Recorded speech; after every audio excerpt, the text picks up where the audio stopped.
Let's get a quick take on the Chicago Cubs defeating the Cleveland Indians in Game 7 of the World Series on Thursday, snapping a 108-year championship drought. Absolutely amazing, historic night, amazing to watch. I threw it first to Patricia Calhoun, probably one of the only lineages that maybe predate the Cubs from Chicago. Your thoughts? And might have a bigger losing record. No, my family moved to Chicago like in the 1870s and lived in the same town for all that time. My dad, 90 years old, born and bred there, and now we finally get to he got to see the Cubs win a World Series. So there is a lot of cheering going on in Chicago. Even though my heart is here in Colorado, you cannot get over the lineage and just what that decades and decades, a century plus of being a loser.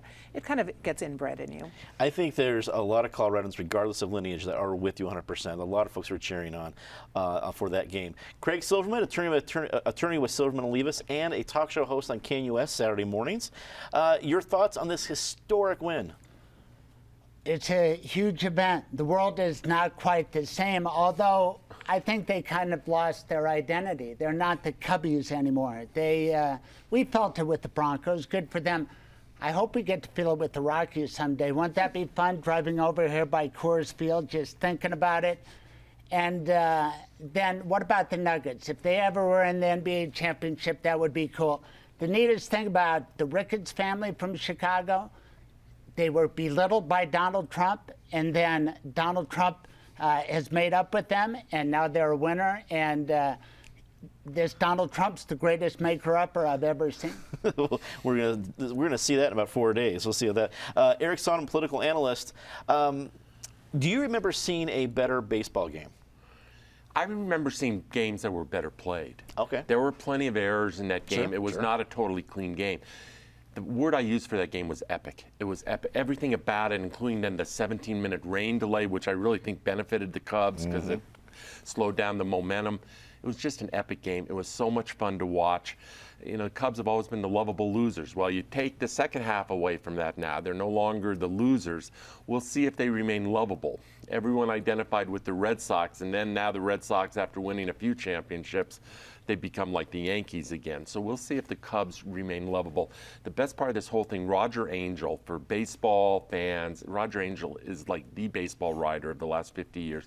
He's now well into his 90s. He still hasn't lost it. He had a column during the series in one of the New York papers, and his thesis was, let's make this best 8 out of 15 instead of 4 out of 7. Let's make it best 8 out of 15 for two reasons. One, it is so much fun.